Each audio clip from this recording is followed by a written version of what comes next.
जय हिंद दोस्तों। आज हम लोग देखेंगे हड़प्पा सभ्यता के प्रमुख स्थलों के बारे में और कौन सा नदी के किनारे बसा हुआ है उसको ट्रिक के माध्यम से हम लोग समझेंगे और मैप के जरिए हम लोग ज़्यादा अच्छे से समझेंगे। ये हमारा भारत का मैप है। सबसे पहले हम हड़प्पा सभ्यता का चौहदी देखते हैं। तो उत्तर में मांडा, दक्षिण में द्यामाबाद, पूरब में आलमगीरपुर और पश्चिम में सुतका गेंडौर। इसको याद करने के लिए आप एक वर्ड का प्रयोग कर सकते हैं, सम मतलब ऐड। स से हो जाएगा सुतका गेंडौर,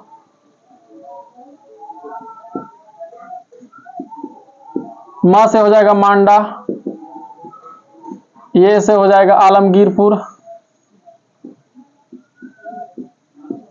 और डी से हो जाएगा द्यामाबाद।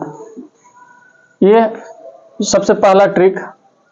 और ये पूछा जाता है कभी कि सिंधु सभ्यता का आकार किस प्रकार से है। तो ये लगभग त्रिभुजाकार है। कैसा है? त्रिभुजाकार। अब उसके बाद हम लोग देखते हैं कि सबसे पहला जो है ये तिब्बत का क्षेत्र है चाइना में। यहाँ से सिंधु नदी निकलती है और इधर से होते हुए, और प्रमुख नदी है ये, और इधर से जाके अरब सागर में समाहित होती है। दूसरा जो है झेलम नदी जम्मू कश्मीर से, चिनाब नदी जम्मू कश्मीर से, और रावी नदी के किनारे जो बसा हुआ क्षेत्र है, सबसे पहले यही जो है हड़प्पा, इसी के नाम से हड़प्पा सभ्यता का नाम पड़ा है। हड़प्पा सभ्यता कहना या सिंधु नदी की सभ्यता कहना या सिंधु सभ्यता कहना, सब बात एक ही है। हड़प्पा सभ्यता क्यों पड़ा और सिंधु सभ्यता क्यों पड़ा, उसके बारे में थोड़ा चर्चा करते हैं।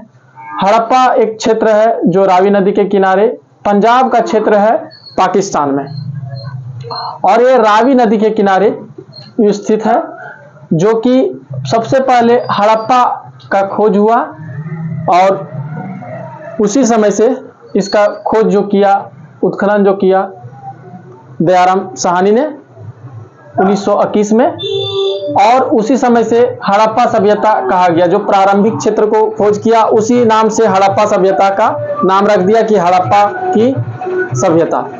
उसके बाद में धीरे धीरे लोग देखें कि ये सिंधु नदी के किनारे सभी लोग बसे हुए, तो इसका नाम बाद में सिंधु सभ्यता पड़ा या सिंधु नदी की सभ्यता, और ये दोनों नाम प्रचलित है।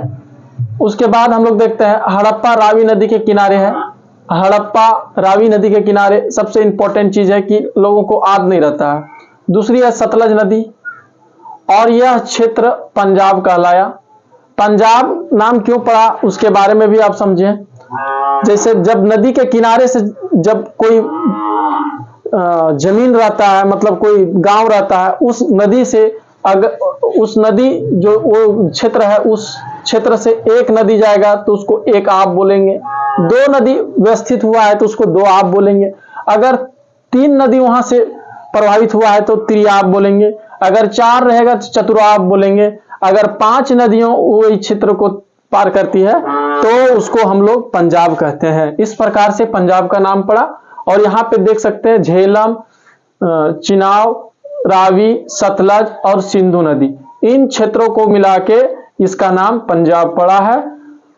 और चांदहुंदड़ो जो सिंधु नदी के किनारे व्यवस्थित है, और मोहनजोदड़ो बहुत इंपॉर्टेंट टॉपिक है।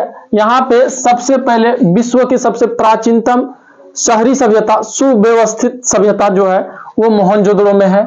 मोहनजोदड़ो में जो भी गली या जो भी शहर जो बसा हुआ है उसका गली पूरा 90 डिग्री पर कट करती है, और इसका नाली व्यवस्था बहुत बढ़िया था। और सबसे पश्चिम में सुतका गेंडौर जो बलूचिस्तान में है, आलमगीरपुर अभी वर्तमान में उत्तर प्रदेश में है, और द्यामाबाद महाराष्ट्र में है, अब समझते हैं कि मांडा चिनाब नदी के किनारे है। अब समझते हैं कि ये चौहदी के साथ साथ इनका नदियों का नाम याद रखना।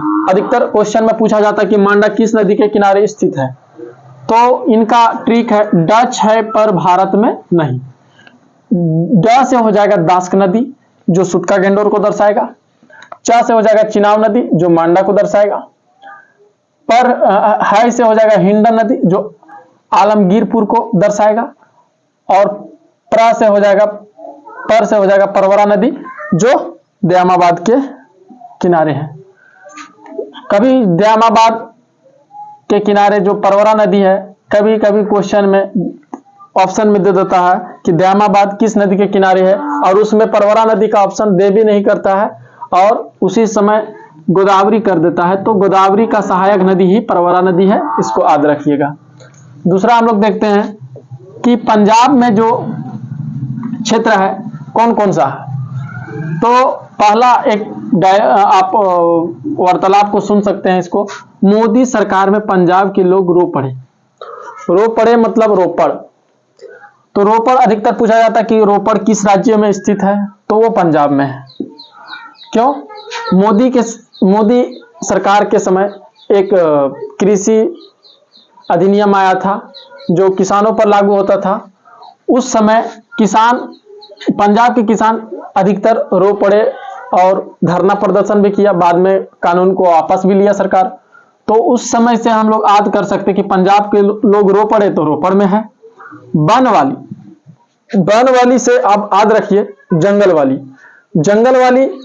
तो जंगल में हम जाते हैं तो क्या देखते हैं? हरी भरी देखते हैं।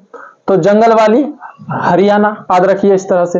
वन वाली तो हरियाणा में है, तो वहां से आप जंगल सोचिए। जंगल से आप देखिए कि जंगल कैसा रहता है, हरा भरा रहता है। तो हरा से हरियाणा। दूसरी बात है कि राखी गढ़ी भी आप ऐसा समझिए कि जंगल गए, वहां पे हरा भरा पेड़ मिला और जंगल था, तो वहां पे कोई लड़की मिला और लड़की ने तुम्हें राखी बांध दिया, तो आप वहां से समझिए कि राखी गढ़ी वन वाली राखी गढ़ी दोनों एक ही जगह है, दोनों हरियाणा में है। अब समझते हैं मांडा जम्मू कश्मीर में है। कालीबंगा, अब किसी को कालीबंगा जो कौन सा स्टेट में आधे नहीं होता है, तो कालीबंगा से याद रखिए काली माता की जय। अब काली माता की जय दशहरा में करते हैं और भी त्योहार में करते हैं। उसी प्रकार से आप जब जय बोलते हैं तो जय बोलिएगा तो क्या मिलेगा आपको? जय क्यों बोलना चाहते हैं? आपको राजा बनना है, तो आप यदि आप काली माता की जय बोलते हैं तो आप बोलिएगा कि राजा बन जाइएगा। तो जब आप काली माता की जय, तो आप किस लिए बोलिएगा? जब राजा बन जाइएगा तब कि काली माता की जय। तो काली माता की जय बोलिए और राजा बन जाइए। तो राजस्थान याद रखिए कि काली माता की जय मतलब आप क्यों जय कीजिएगा? तो जो राजा रहता है उसके लिए हम जय करते थे। अब लोथल जो है गुजरात, अब कोई लोथ आदमी है, उसका दिन कैसे गुजर जाएगा? बहुत दिक्कत से होगा, भोगना पड़ेगा उसको। तो यहां से दो चीज याद हो जाएगा आपको कि लोथ आदमी जो भोगना पड़ेगा और उसका दिन गुजर बड़ी कष्ट से जाएगा। तो गुजर से याद हो जाएगा आपको गुजरात। और ये कौन सा नदी के किनारे है? तो ये लोथ आदमी है, तो उसको भोगना पड़ेगा। जिसका भी बाल बच्चा लोथ है, जो नहीं पढ़ता है, नहीं कमाता है, नहीं करता है कुछ, तो उसको बोलता है पिताजी कि ये लोथ है, इसको हमको भोगना पड़ेगा। तो वहीं से याद रख सकते हैं कि लोथल जो है भोगवा नदी के किनारे स्थित है। गुजरात में स्थानों का नाम, गुजरात में हड़प्पा सभ्यता का बहुत सारा स्थान है जो गुजरात में व्यवस्थित है। उसका नाम अधिकतर याद नहीं रहता है कि ये गुजरात में कौन कौन सा। तो अधिकतर गुजरात में जो है उसको याद करने के लिए साधारण ट्रिक है, लोथ आदमी हमारे देश में रोज रोज दौड़ते रहता है। बस आपको इतना ही याद रखना है, तो गुजरात के सभी स्थानों, प्रमुख स्थानों के नाम आपको याद हो जाएंगे। पहला देखते हैं लोथ आदमी। तो लोथ से हमारा ट्रिक निकलता है लोथल। आदमी से नहीं, हमारे साइलेंट, आदमी हमारे साइलेंट कर दीजिए यहाँ पे। देश से यहाँ से निकलता है देसलपुर में साइलेंट रहेगा। रोज से निकलेगा रोजदी। और दौड़ते रहते हैं तो दौड़ने, तो देहात भाषा में दौड़ने, तो धौला वीरा। अब यहां से याद रखिए। इस प्रकार से हम आलमगीरपुर भी देख लिए, ये हिंडन नदी के किनारे है, ये परवरा नदी के किनारे है, और ये दास्क नदी के किनारे है, ये मांडा जो है चिनाब नदी के किनारे है। तो इस प्रकार से हम अभी तक यहां तक देख पाए। आई होप कि आप लोग समझ पाए होंगे। तब तक के लिए मिलते हैं नेक्स्ट वीडियो में, तब तक के लिए जय हिंद।